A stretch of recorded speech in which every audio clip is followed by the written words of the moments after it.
हाल ही में करोड़ों का सोना पकड़ने वाले डीआरआई की बनारस इकाई ने डाफी टोल प्लाजा से करोड़ों का गांजा पकड़ने में सफलता प्राप्त की है।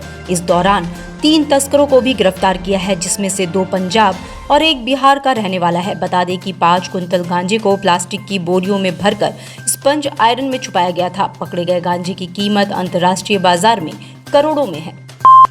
वाराणसी के भेलुपुर थाना क्षेत्र के दुर्गाकुंड स्थित कौड़ी माता मंदिर में दर्शन पूजन करने पहुंची दक्षिण भारतीय महिला श्रद्धालु के गले से चेन काटते समय महिला स्नैचर पकड़ी गई। मंदिर में मौजूद दर्शनार्थियों और पुजारियों ने महिला को पकड़कर पुलिस को सूचना दी। इस बीच मंदिर में मौजूद महिला के साथ की महिलाओं ने दबाव बनाकर उसे छुड़ाने का प्रयास किया। मौके पर पहुंचे महिला पुलिसकर्मियों के साथ दुर्गाकुंड चौकी प्रभारी ने महिलाओं से उसका नाम, पता और परिजनों के बारे में पूछताछ शुरू की। वहीं चौकी प्रभारी ने मौके से करीब 8 महिलाओं को हिरासत में लेकर थाने भेज दिया है।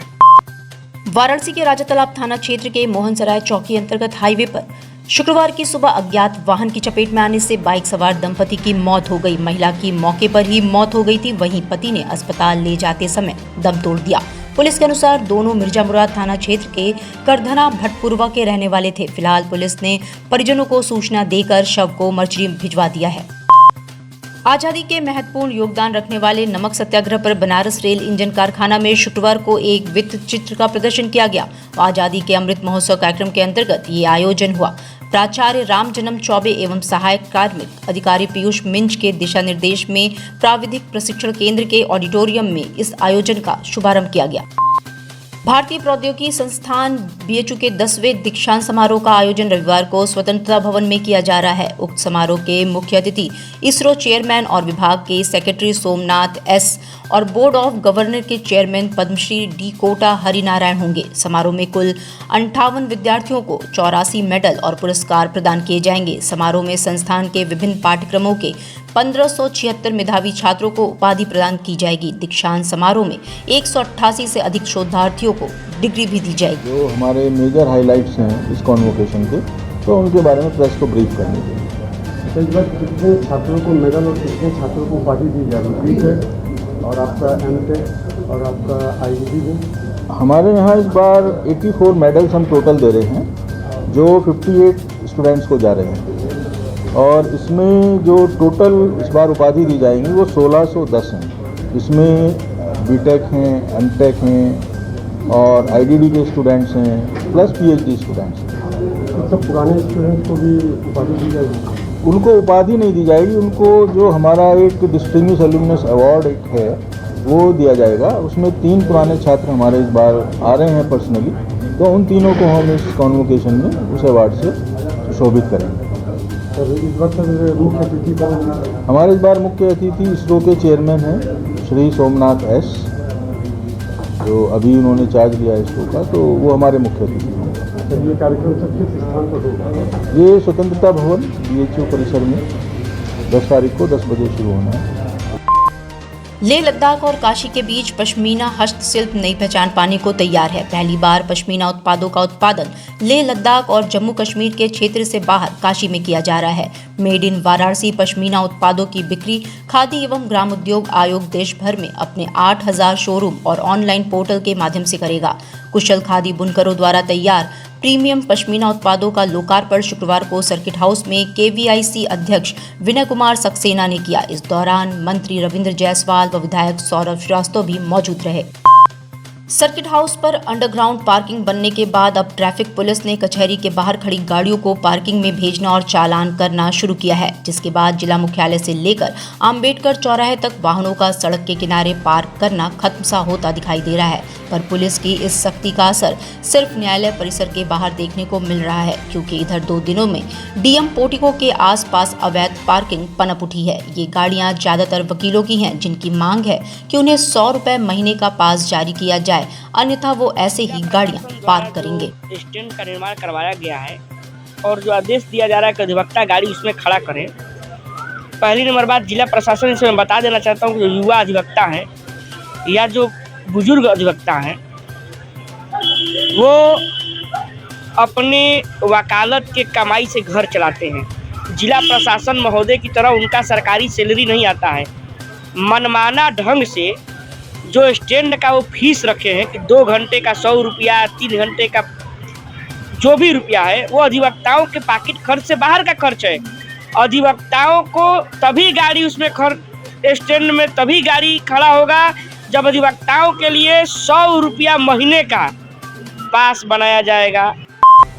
जिलाधिकारी कौशल राज शर्मा ने 7 अप्रैल की रात थाना सिगरा अंतर्गत अन्नपूर्णा ग्रैंडयोर अपार्टमेंट में आग लगने की घटना के कारणों की जांच के लिए 4 सदस्यीय अधिकारियों की समिति गठित कर घटना के कारणों की जांच किए जाने के लिए निर्देशित किया है। डीएम कौशल राज शर्मा ने समिति के अधिकारियों को निर्देशित करते हुए कहा है कि वो 8 अप्रैल शुक्रवार को मौके का स्थलीय निरीक्षण कर बिल्डिंग में आग लगने की घटना, कारणों, आग से बचाव के मानक पूरे थे या नहीं और बिल्डिंग का नक्शा आग से बचाव के अनुरूप है या नहीं आदि बिंदुओं पर अपनी रिपोर्ट उपलब्ध कराए।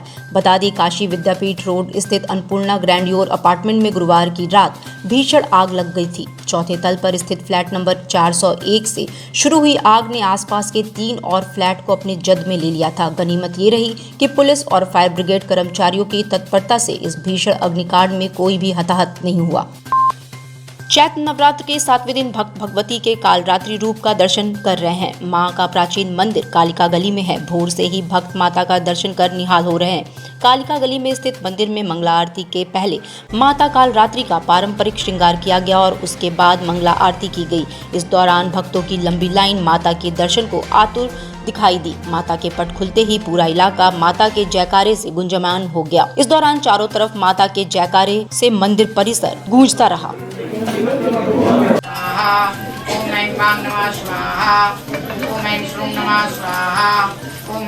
माता कालरात्रि का दर्शन के लिए सप्तमम कालरात्रि माना जाता है और बनारस में हम लोग का ये इकलौता मंदिर है जहां माता कालरात्रि का दर्शन दुर्गा और गौरी दोनों के रूप में पूजा जाता है नवरात्र के 7वें दिन। और इच्छा कामना और बाधा, ग्रह बाधा, स्वास्थ्य, आरोग्यता, धन, सुख, समृद्धि, सभी ऐश्वर्य, सभी के लिए माता का पूजन किया जाता है और भक्तों को माता धन धान से पूर्ण करती है।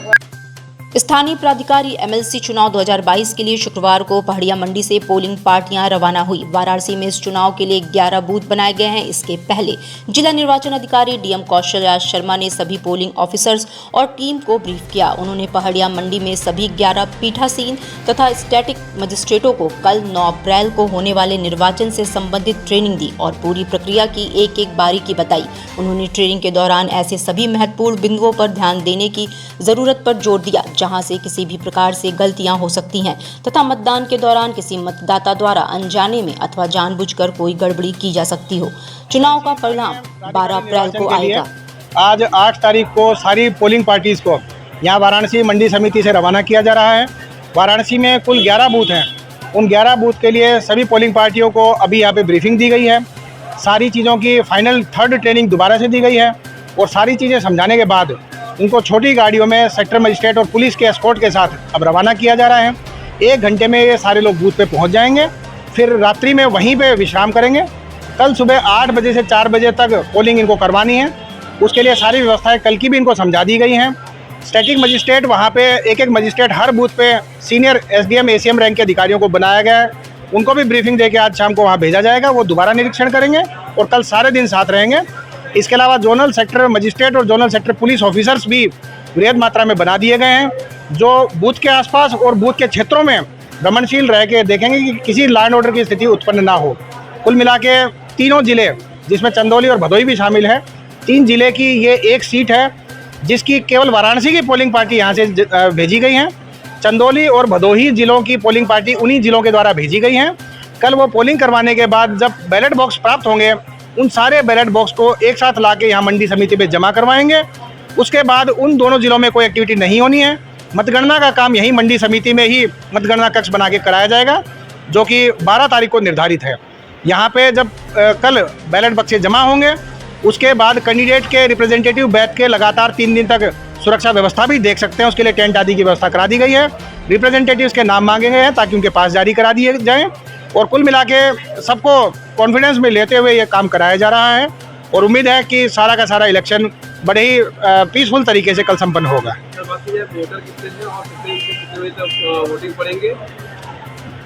वाराणसी पूरी सीट के लिए 4,949 वोटर हैं और वाराणसी पूरी सीट के लिए 26 हमारे कुल बूथ हैं, जिनमें से 11 बूथ वाराणसी डिस्ट्रिक्ट के हैं और 15 बूथ हमारे 2 अलग अलग ज़िलों में हैं, जिसमें से 9 बूथ चंदौली के और 6 बूथ भदोही के हैं।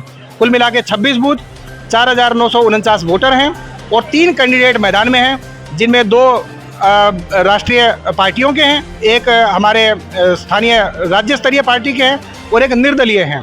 तो इस प्रकार से 3 हमारे कैंडिडेट हैं।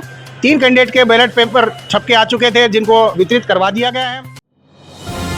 डिजिटल इंडिया का digital new platform live VNS पिछले 7 वर्षों से बनारस की सेवा में। पाइए बनारस के कोने कोने की खबर निष्पक्षता के साथ। लाइव VNS से बनारस की ताज़ा तरीन खबरों के लिए प्ले स्टोर से डाउनलोड कीजिए लाइव VNS ऐप या फॉलो कीजिए लाइव VNS को सोशल मीडिया पर।